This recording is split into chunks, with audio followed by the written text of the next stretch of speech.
Hello, and welcome to another episode of Heywood and Stuff, brought to you live, not live, recorded in my kitchen. For those of you that have subscribed before, you know I love you. And for those of you that haven't, I'm about to. So what are we going to talk about, Heywood? We're going to be talking about my coffee intake. I'll be honest, I'm a little bit thrown because I'm recording in a kitchen. But I have drank much coffee here, so it seems a little bit just. Also, the angle is all wrong and it's bothering me. I was one of those people who was hesitant to ever get into coffee. I think, like most of us, I didn't really enjoy coffee when I was younger. And I remember telling people that they've got a coffee problem and were in denial about it. And it was only until I was about 25, 26, I think 26, when I started drinking coffee. And basically, it made me feel good. It made me feel real good. It made me feel happy. And I could concentrate better, which is a very ADHD thing. Stimulants making you feel more calm. And so I started drinking coffee, and it wasn't a lot at first. It started off just instant, regular shit coffee. I thought it all tasted the same anyway, so what was the difference? Let's fast forward, shall we? Let's fast forward a good 10 years. That's just dirt, shall we? It's just dirt. The coffee thing becomes a problem. Mainly because I got to a point where I was drinking a good solid 6-7 cups of strong coffee a day. Like all drugs, I guess, it snuck up on me slowly. I don't know if I was in denial that I was drinking so much, but I definitely would tell people that I was only drinking 3 a day. And I think this was because, first thing in the morning, I would have a top up and a refill and have 2 cups of coffee essentially, but I considered that one, and I'll do that 3 times. So I'd always have a double portion. So that is what it is, and that continued. But then I started finding that I was getting very lethargic in the evenings, and I just put it down to the fact that life is life, and ADHD, and mental health issues, and so I didn't think it was coffee related.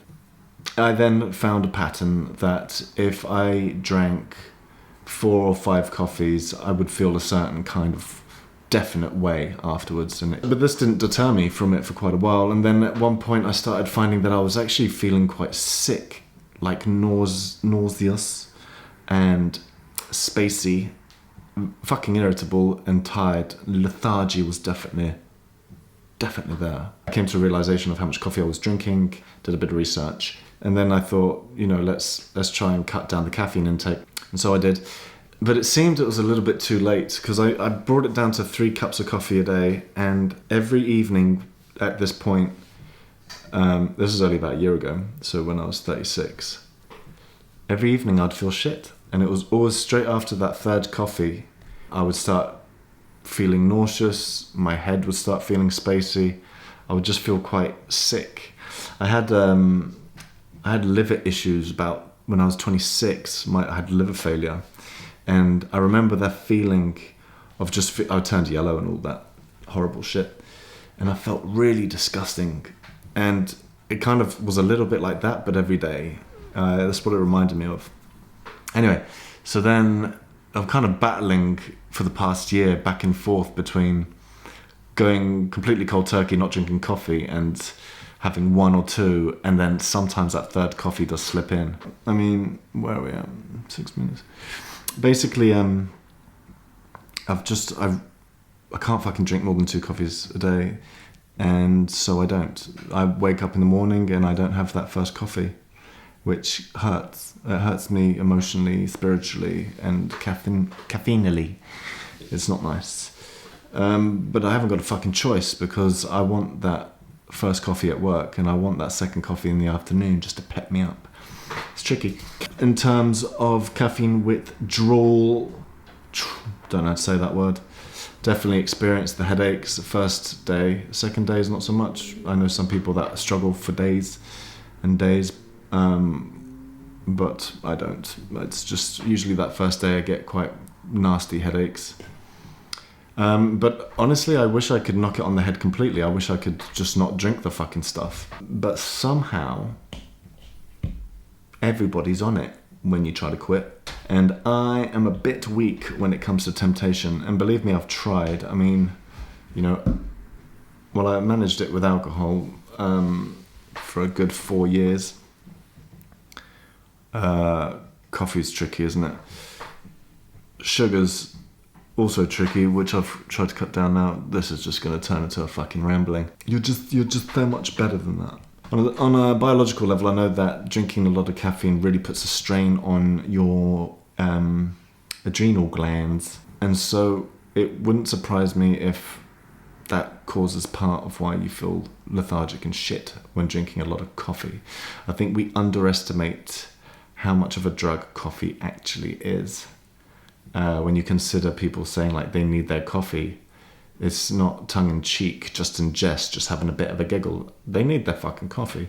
And I know a good solid handful of people who, without their coffee, are fucking monsters. I would be mildly interested in hearing your experiences with coffee. The reason I say that is because,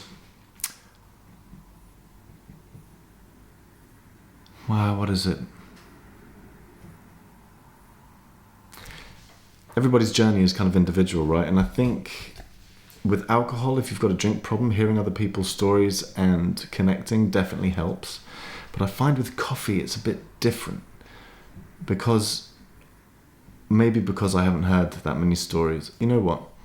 I would be interested to hear if anyone else has had struggles with coffee. Let's open this up. Let's see just how much is coffee affecting people's lives, that people that are aware of it. I mean, if you're still watching, thanks. You're a loyal, beautiful bastard, and I love you. I'm just glad to be a part of it, right?